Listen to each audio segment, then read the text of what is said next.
Now, India has this company named Hero, which makes more motorcycles and bikes than anywhere else in the world. So they created this on their own. They're very sophisticated, doing very well. We contacted them and said, would you like to pimp your ride with some hydrogen? And they said, sure. How does that work? Instead of electricity full time, you ping it like ringing a bell, and the bell continues to resonate and go wah, wah, wah, wah. And that literally tickles the water into hydrogen and oxygen, as my 7-year-old says, my daughter. Here's what happens. That breaks it apart.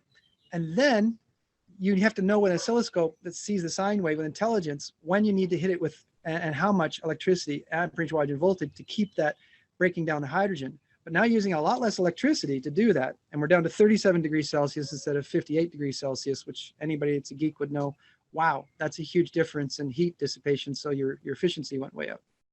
So decentralized power on demand with no rare earth materials. It's completely safe because we take the hydrogen, goes into the combustion chamber, and then it turns it into electricity, which goes into a small battery. And we're using graphene-like batteries that are made of hemp. They're 1,000 times less costly than graphene and outperform them.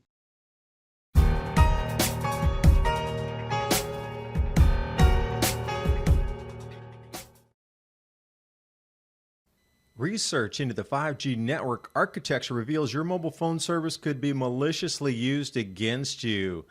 New findings show 5G could use an exploit in your data and cause security flaws through cellular networks.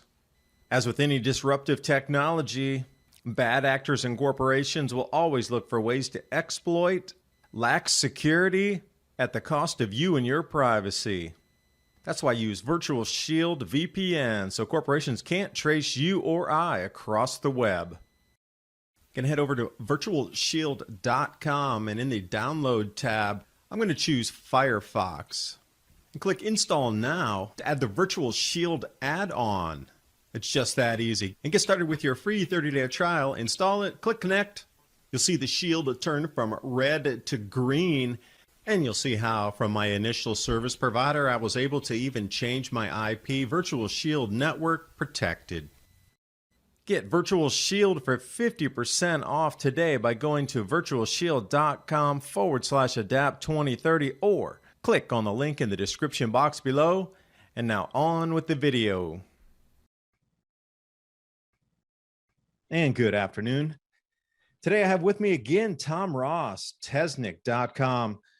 If you remember, just about 6 months ago, Tom and I had a round of conversation, which was so well received through the forward thinking of how we might bring our world, not only for development in Northern Africa, Central Africa, for the new grow zone moving out in terms of cryptocurrency and on-demand power, because we just won't have the time or the resources, as you see right now with the supply chain lockup across the planet. So the development of Africa to bring that new growing area online as areas such as Russia, Canada, northern parts of the United States, and northern China go offline and have less production coming out due to this grand solar minimum intensifying. Everything's going to have to be rethought, revamped in a very different way to begin and lay out infrastructure that works instantly in a different fashion that we've been used to for the last 70, 80 years. So knowing that with the new magnetic fields coming in, and we're going to have a lot of crustal displacement, and we already have begun to see sand volcanoes erupting, mud volcanoes turning on, earth cracks, an enormous amount of landslides in diverse places that are modern infrastructure, including pipelines, roads, bridges, highways, not going to survive through all of this. There's going to be a percentage of this that goes down. And if you've ever read John Casey's book, Upheaval, he details exactly what's going to break and in which parts of the nation first. Then we can expand that out onto a global level. So we're going to start to see a lot of delivery bottlenecks and decade-long lockups. So again, we're going to have to think about producing power differently in this grand solar minimum moving forward from this year, especially 2024, as the second magnetic field starts to really, have a more of an effect on our Earth. We're going to start to see infrastructure starting to break more in terms of pipelines. And this is where we get our natural gas, water, fuels, etc., electrical power lines snapping from under the earth. What are our options at that point? Well, we can produce it locally. And what have we been fed through the narratives of mainstream? What's a local production of energy for you? Solar panels. We saw how none of that worked in Texas during the time. So what we've been fed a narrative is kind of a fallacy. So let's step outside the box for a moment and think of things that really do work with proven concept, stepping up into the next levels of production and usability. So that's why Tom's back with me today, because as we move forward in this grand solar minimum, we've got two options for on-demand power in a location where your city or neighborhood, your communities are. We're going to be doing it through hydrogen, or we're going to be doing it through electrogravitics. One of the two. And you just need to wonder why right now the Navy and all the US government's releasing all this info on UFOs and hovering craft and anti-gravity technology. It fits his timeline when we need to come to new production sources. So hydrogen is one that we're going to go for. Remember, Tom and I talked about the hydrogen dirt bikes last time, on-demand hydrogen to run a motorbike. And I brought him back on because I'm really interested to see where they're going in Africa, what projects, because we spoke about that last time, rolling out in Africa for new grow zone, agricultural zones there. Also for transportation, on how we can do on-demand hydrogen for transportation needs, and how the tech itself has evolved into where it might lead in the next 6 months or 1 year on scalability, and then overlapping into maybe retrofitting different cars, engines, and things that we have, that all we have to do is tweak it a little bit with a couple accessories, and we'll be able to then run existing vehicles on a different source of power. So Tom, I appreciate you coming back on. I know that was a long-winded intro there, but the floor is yours. Yeah, thanks. Thanks for having me back on. I really appreciate you and your listeners and all the help, because a lot of them help to connect us, a lot of dots. Being connected is really important. A little update since last time. We're in talks with some gentlemen that have already built a motorbike for Africa specifically. It's electric, and they're ex-executives and engineers from Tesla. It's already at the dog and pony stage, so it's well on its way. We're in talks with being able to put our hydrogen technology in there in our Toroidal motor, so that you don't have to have gear reduction. You can have up to 90% regen instead of like 10%. So we're looking at putting that in there. I'm in Costa Rica, where they have more clean energy than anywhere else in the world, but it's very expensive compared to their income for electricity, and vehicles are expensive and stuff. So it's a great place for a pilot for us. So I'm sitting here looking at Chiripo, which means eternal waters, a 13,000-foot mountain that if you go on the internet and search, stone spheres. So the most biodiverse, lowest violent crime rate, more super lightning. You got the two biggest bodies of water in the world on both sides, going up and down, with more iron in the ground than anything else. It's just a magical place to connect. And down here, the synchronicities are off the hook. I'm hanging out in Norsara, Santa Teresa, and Jack Dorsey happened to be from Twitter next door. That was so freaky when we were looking to the cryptocurrency guys. And then the next thing that happened is that I go to another place that's quite a ways from there, Las Catalinas, which is like Monaco. They bought same land space as Monaco here in Costa Rica, and building out their own version of Monaco, but clean energy, that type of stuff. No cars, just walking through the society. So I'm there hanging out, and I'm riding around on one of our bikes, and I'm hanging out with some kids there. And guess what? All of a sudden I end up with a lady that is working for Jack Dorsey specifically to take Twitter and Square and working with cryptocurrency in Africa, working directly with Jack Dorsey. So what are the odds of that? There are no odds of that. I just bumped into her. So that was pretty wild. So she's already introduced us at a very high level in government and industry over in Africa. So that's happening already. So it expedited everything. Working with India, there's also a company called SR8. There'll be links down below. They already have a bike for India. Now, India has this company named Hero, which makes more motorcycles and bikes than anywhere else in the world. It's very important that they have something over there. So they created this on their own. They're very sophisticated, doing very well. We contacted them and said, would you like to pimp your ride with some hydrogen? And they said, sure. How does that work? And they're fairly sophisticated, so we had to explain it, which was a linear generator. This crazy stuff happened. Bill Gates invested in linear generators. Interesting. Okay. And then Jeff Bezos leaves his company and heads up this hydrogen company called Plug Power that does $1 billion, a cap raise twice over. That's a lot of money. $80 billion since we spoke last time. $80 billion has gone into investment in hydrogen worldwide. A guy named Joe Biden has decided that it's going to be a hydrogen economy. And everybody around the world is talking about a hydrogen economy. And there's not one country, not one politician, not one businessman that's not talking about hydrogen, except for one, Elon Musk, of course.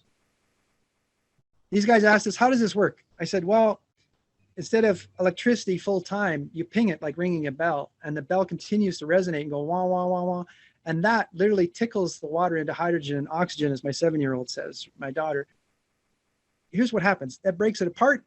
And then you have to know with an oscilloscope that sees the sine wave with intelligence when you need to hit it with and how much electricity, amperage, watt, and voltage to keep that breaking down the hydrogen. But now using a lot less electricity to do that. And we're down to 37 degrees Celsius instead of 58 degrees Celsius, which anybody that's a geek would know, wow, that's a huge difference in heat dissipation. So your efficiency went way up. Oh, there's also earmarked another $300 billion in the next 6 months to be able to go into hydrogen.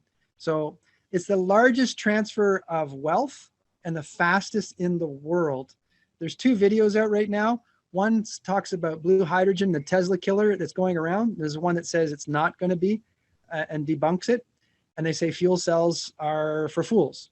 Fool cells is what they call them, is what Elon calls them, which I agree. Rare earth materials, they don't really work. But a linear generator, because if you take the hydrogen, you instantly put it into a combustion chamber, it goes back and forth and breaks an electric field and then creates electricity with a linear generator, which today, other than us, there is no 100% hydrogen oxygen linear generator in the world because there was no way to create enough hydrogen oxygen. It was too much electricity and you couldn't produce enough volume in a small enough unit. So that's where we are today. Tom, could I stop you for a second there? So you're talking about the development and moving out forward with this tech. And my question is, are they going to try to string us down the road of half-working, inefficient technologies to get you to buy more materials at a higher price point than actually give you a working solution at the easiest possible bit of mechanical upgrades or add-ons to, say, motors? Because when we look at just so many things that have been given to us or sold to us over the last 80 years, it always seems to be the inefficiency that's sold, not really something that will solve a problem and reduce you off your need and dependency off the corporate teat, if you will. Because I had a conversation with somebody about gasoline mileage in an automobile just the other day. And we were talking about when we were kids 40 years ago, when we would still get 20, 22, 23 miles to the gallon. You're like, wow, that was okay. But then today, still pickup trucks and SUVs, et cetera, get that or even a little bit less. There's really been no giant jumps in fuel efficiency that have taken us into the 80, 100, 200 miles per gallon range. And you have to ask yourself, why after 70 years have we not gone there? So if it's the same companies that are going to be working with hydrogen, giving us new devices to get us off of fossil fuels into hydrogen, are they going to give us something that actually works, or is it going to be a substandard level 2 or 3 product that it'll work, but it'll just barely get you by, and it'll still be incredibly reliant? You know, they're talking about tanks and storage and fuel cells and refill and versus on-demand linear motors where you produce it on site, burn it right then. I think, the question I'm asking, you're absolutely bang on. What's happened here is that they're going to use the same thing, right? Transport and storage. So there's a billing system and a place for you to go to, right? The salt lick. At the end of the day, what's happening here is that we're making it on demand and pulling moisture out of the air through condensation from the exhaust that comes off of this. And it works. It's backward compatible with existing combustion engines as well. We have over 1 million road miles. $60 million into this with transport trucks with 0 failures over 12 years from the Arctic all the way to the desert. So the first step is you can put this on, reduce your emissions by 50%, your fuel consumption by 20%. And you could with diesels and stuff, and even the gasoline, use like hempylene and ethanol, which is much better for your engine and less maintenance and more performance. The high fuel dragsters are all alcohol based. When you look into this, you could run your vehicles on hempylene and hydrogen and some, oils if you want, if it's a diesel type stuff, you'd have what you need. The challenge is that when you do transport and storage, 50% is lost. Whether it's electricity coming to you or the oil, because there's a cost to all of that. So with this, you're making it on demand, taking moisture out of the air, and the business model, we're open source, it's a foundation, we're on Endless. We make money from the integration, the customization, the training, the support, the analytics of the Internet of Things through the oscilloscope, listening to what's going on for the energy consumption and understanding proactively what failure rates could be and selling the information to other people. Think of like the Android, what Android is to targeted advertising. We are the analytics of the Internet of Things because of the oscilloscope being part of this and listening to what's going on. We can tell customers, because we understand from the sine wave that's coming out of these controllers, how far down your tires have worn, the drive belt, the chain, the brakes, all of these different things, the motor, the battery. We can tell because there's certain characteristics to those sine waves that'll tell us that you need to ramp up a line to be able to build these certain parts because you're going to need them because these people are going to have failures, which is extremely valuable. So our business model is not centralized, it's decentralized. So decentralized power on demand with no rare earth materials that's completely safe because we take the hydrogen, goes into the combustion chamber, and then it turns it into electricity, which goes into a small battery. And we're using graphene-like batteries that are made of hemp. They're 1,000 times less costly than graphene and outperform them. So there's all these things we're putting in. We're just taking the best of breed, best of fit, and putting all this type of stuff together. So that's where we are today. And for cryptocurrency, luckily somebody heard your stuff and was talking to us, and all of a sudden we're talking to a guy that runs a hedge fund for cryptocurrency for $500 million. So now we have one of the best guys in the world to make our cryptocurrency that's backed by hydrogen, be able to price the US dollar, OPEC. And we're not swimming upstream because the largest consumers of hydrogen on the planet is the oil companies. To make all the products that you have today, they're the largest consumer of hydrogen in the world. So they need it. My belief, my theory, my idea, my feeling is that the oil industry went, this COVID stuff really sucks. It's the particulates in the air and the radiation that's bringing people's immune systems down that's causing the situation. They're not consuming oil. This is affecting our bottom line. You know what? If we just used hydrogen, they could stay healthy and we can still sell them stuff at the pump. Let's do that. You're right. It's the same old game. So now people want a new narrative. That's why I'm here in Costa Rica, next to a town called Good Air, Costa Rica, Buenos Aires, and working with indigenous down here because point of acceptance, regulating stuff and taxation and securities on native reserve. That's why they have all the casinos there. You don't have the regulatory issues, you don't have the taxation issues. And as long as the IP and the MAC address terminates on that piece of property, longitude and latitude on a native reserve, you're good. This is where all the cryptocurrency guys are going. They're all going to where the lava is already cooled and they don't want to be on the lava. Imagine taking a helicopter and a plane and going, or from a boat, from native reserve to native reserve all over the world and never having to touch the lava, as I call it, the rest of the world that's burning up. I'm sure that the cooling effect that you keep talking about will actually cool the lava eventually, but until that stuff cools, I don't want to touch those jurisdictions, if you catch my drift. I do. So let me stop you for a second on jurisdiction. You hit that key word right there. It seems that things are put back into play after they're taken off the table when it behooves the power elite to bring them back on the table, and hemp being one of them. So you're talking about these graphene-like batteries made from hemp. Think about how long hemp has been demonized since the 1930s. It started with the Reefer Madness movies, but at that point, it was in direct competition with, let me see, the emerging plastics industry, the home building industry that was, pillaging the forests when we could have made lumber and different types of, more simpler 2x4s and building materials from hemp, cotton, motor fuels itself from the oil production from the hemp seed itself, plus the protein, which was another interference from the ag industry. But wait, you needed to sell them all the petrochemicals to grow the food that you were going to eat instead of getting it from a protein source without chemical. There were 5 or 6 direct interference, large industries emerging at that time from one single plant. They took it offline and put you in prison longer for having a pound of that plant than if you killed another human being, which made no sense to me.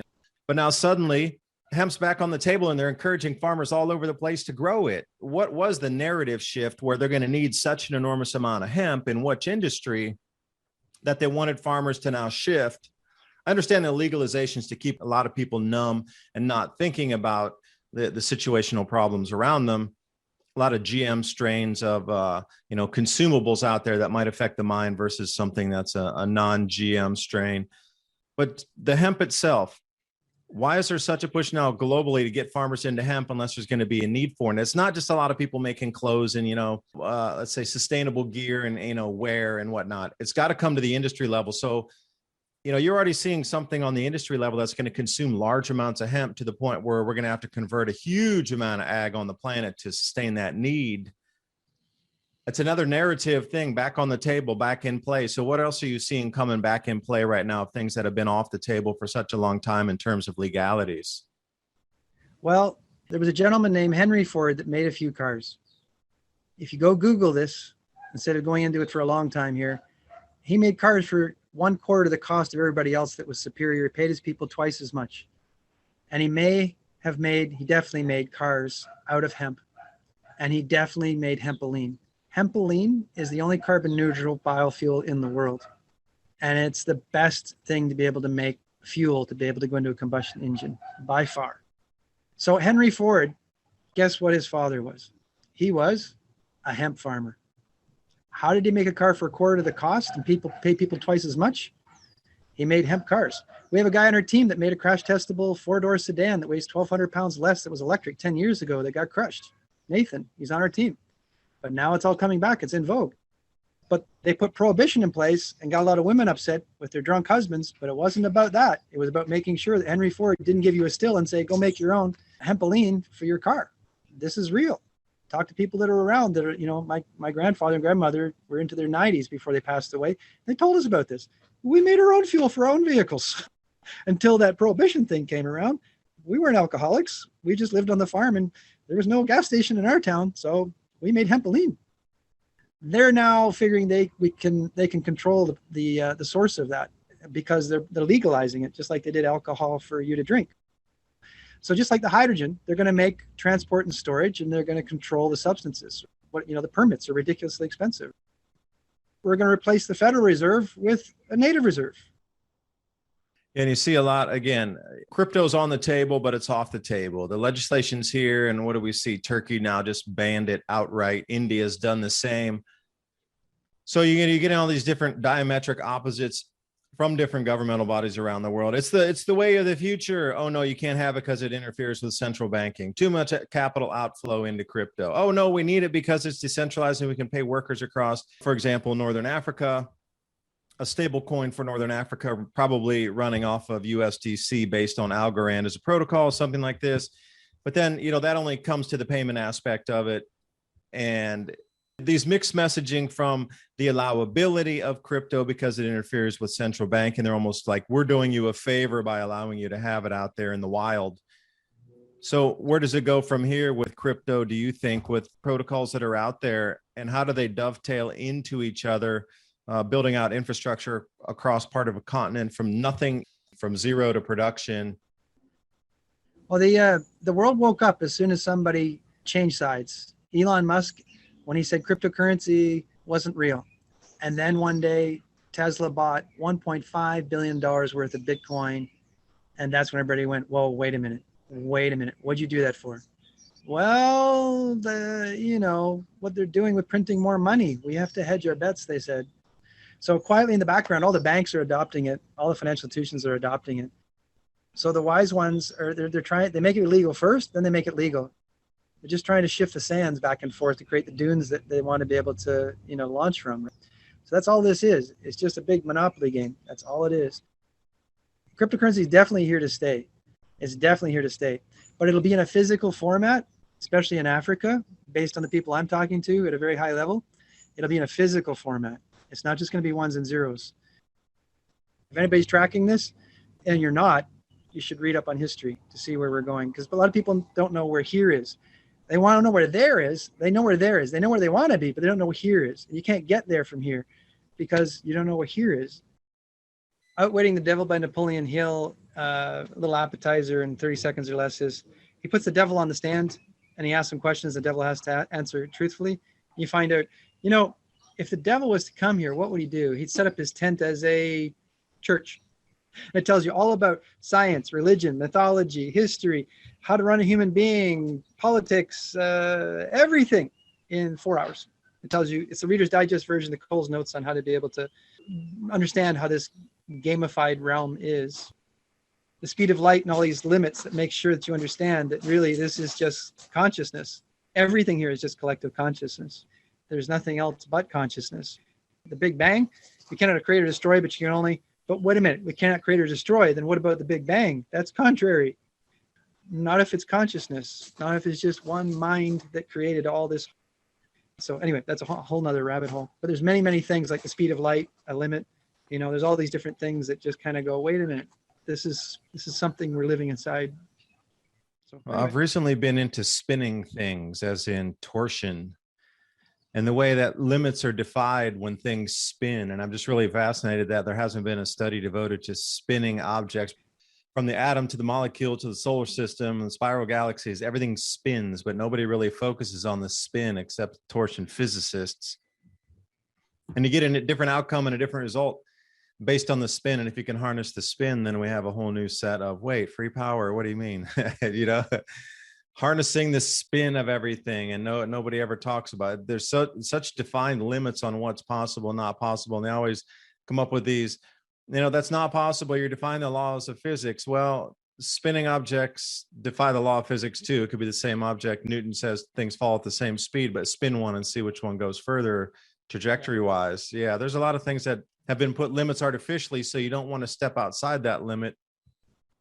So walk me through this crypto-based hydrogen protocol that you're talking about here. Am I calling it a crypto-backed?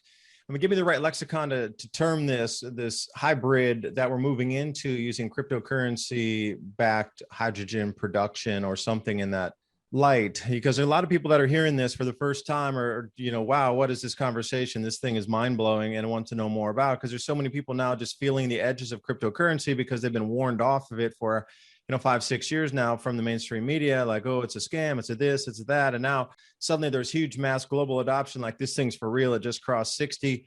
All governments are getting into it. All the hedge funds are there. Like you say, banks are there, here, there, and everywhere. Now people are going, all right, we've been kind of lied to for the last 5-6 years. Now we need to really catch up and understand what this tech is beyond the blockchain itself, but the linking of properties to it, information to it, energy to it, and smart contracts to it, and then protocol. So walk me through it. How does hydrogen blend into this cryptocurrency? And like you talk about the endpoint, I know where we are sitting right now. We have blockchain-based autonomous running smart contracts that can link any physical good, anything in the web. It could be a piece of information, a PDF, a block signed contract, whatever it is, literally, to the real world. So we're in the blend somewhere in the middle. So walk me through the hydrogen connected to the crypto. This cryptocurrency transacts in less than a second for less than 1 penny. It's a browser-based. It's as easy as an email transfer. It costs less and takes less time.